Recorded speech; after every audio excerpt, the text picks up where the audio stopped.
Um, Hello, my name is Yasmine Karwana Lowry. I'm sorry, I lost him.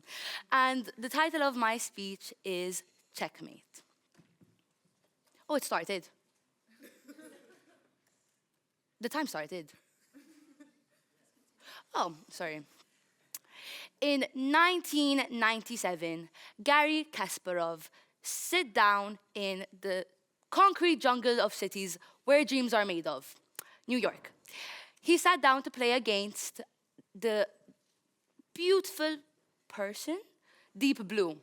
Now, if you thought about it, Deep Blue is a bit of an exotic name for a man. The thing is, he was not a man. He was a machine. While he was playing for his world, so the most intellectual man in the world sat to play against his computer. While sitting down, he had all the confidence in the world. Who wouldn't, you know? He jumped over every hurdle thrown at him. Chinese threats, Mandarin threats, Indian threats. By threats, I mean people, so by playing against people. And he won every time, and now it's all built up to this moment to play against a computer. So obviously he was confident. Pawn to e4, as man against machine started. Now in hindsight, it's a bit ironic that he's confident because he's playing against a specifically made computer to play against him in chess. Play against any auto-generated computer now, and it doesn't have to specify chess, but it will probably still beat you. Bishop to g4, knight to f3. We're confident in the continuation and progression of computers, technologies. I mean, we all wanted it to be because we wanted to focus on literature, on philosophy, on artistic values, or maybe GTA 6, if you want to play that. And rather give all our dirty chores, dirty laundry to computers and technologies. But it's a bit funny now because we're stuck here having to do our dirty laundry while we give our emails, our homework, I see the students, to ChatGPT, essentially to do it for us. So it's a bit ironic in this case. And then it shook. Bishop captures knight on f3. Check. Just like Kasparov, we are now shaken. Kasparov was shaken because he didn't realize that he could lose. Prior to this, the year before, in 1996, he had won against Deep Blue, so obviously he thought, okay, again, I'm just up here to prove my point. Now, just like him, we are now shaken. We don't have the same ability to play chess, not all of us at least. But we have the ability to comprehend that technologies are beating us in intellectual works, rather not doing the mechanical works. We're stuck doing the dirty laundry, the chores, you know, the cat litter you don't want to do. Farah, I see you. She has a cat, by the way, I'm sorry, but it came to mind. This realization started to worry him, obviously. And so, in desperate defension, that's not a word, don't write that, King's Castle. Gary plays King's Castle, kingside, switches the king with his knight as a defense. And so are we, we're defensive. We like to pretend that, okay, I still have that kind of artistic side to me. I still can draw, I can still paint. But realistically, ChatGPT can also give me an auto-generated Studio Ghibli painting. And I could lie, put it on my wallpaper and say, I drew this, guys. Look at my art, look at my artistic value. And no one would know realistically because how are they meant to know? Finally, queen captures pawn on d4. Checkmate. Gary loses. Well, actually he resigns, but just in case any of you actually know the story, he resigns because these intellectual people can see 5 steps ahead. So he would know that he's not gonna win. Anyways, checkmate. And we come to this realization that we don't know what's gonna happen in the future. We don't know how technology will eventually beat us. And obviously everything I'm saying is nothing you haven't heard before. Whether I say it or whether you've thought about it, we know, well, rather we don't know, what technology is capable of. But what I do know is that I'm very grateful. I'm grateful for ESU and I'm grateful for being here. I'm grateful for my friends because at the end of the day, all of this technology will never be able to give me this experience.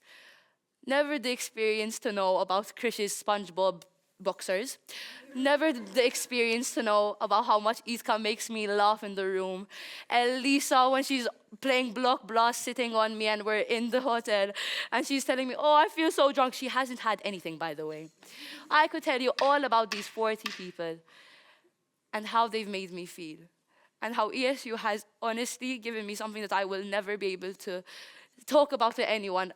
Her capability for philosophical mention, Rashab's amazing ability for tell me anything about Harry Potter, he'll know. For us, loves for cats. I don't care for you doing this. I don't care if I go over the time because all I care about is that you know how important it is to experience this gratitude. Look over at your classmates, look over at your colleagues, because these people are the ones that make you live through it. I want to go to China now and learn how to say shie shie. I want to go to Georgia and experience a family meal. Because these experiences I will never be able to live again. Because I could have written my speech with ChatGPT, for all you know. But it will never be able to make me be so happy to be alive. Thank you so much.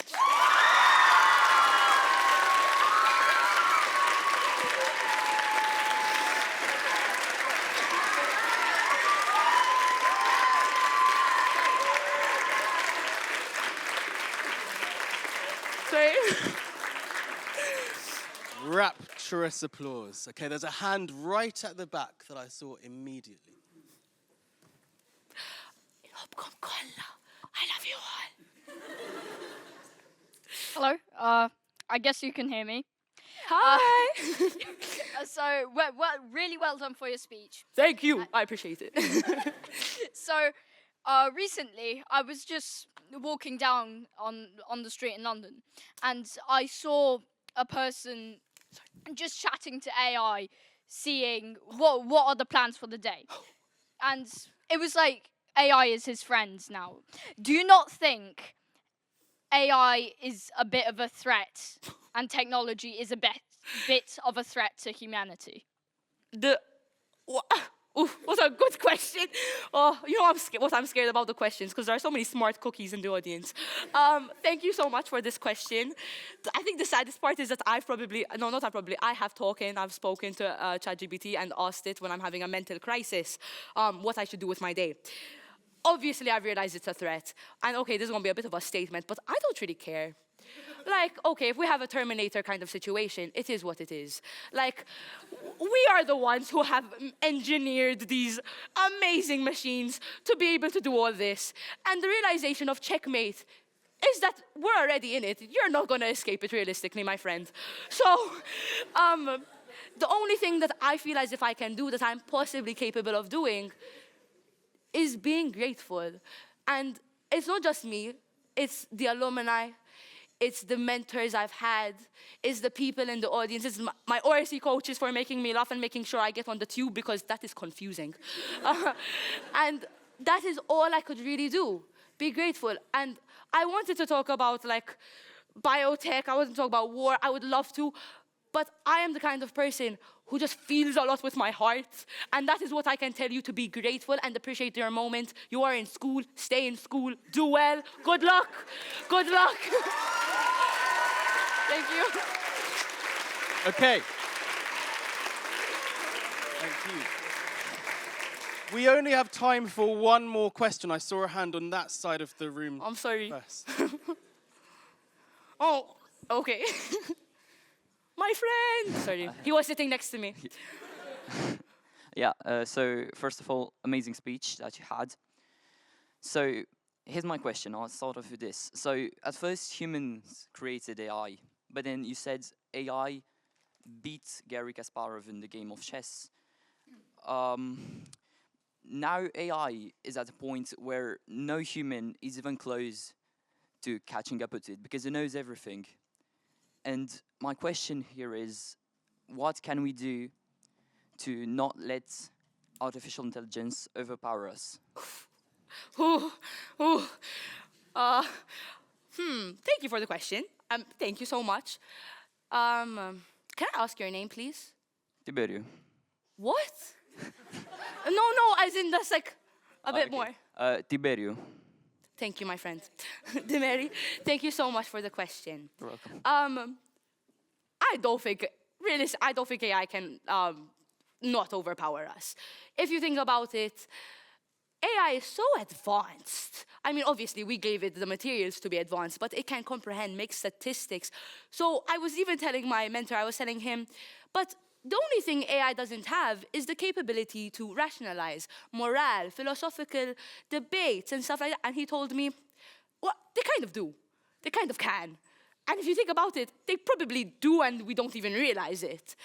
So I'm sorry to say that we're probably already overpowered. And that's like what I'm trying to tell you. But you can hang on to your humanity. You can hang on to your friends. I hope they're your friends. I hope you can hang on to, like, just be happy with living. But obviously, I know that's really hard to say because we all go through, I'm not going to say, wait, bad stuff. Yes, we all go through bad stuff and we all go through life. But living is beautiful. And that's what you should take away from that. Thank you so much.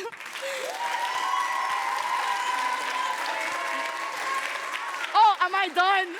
I'm done.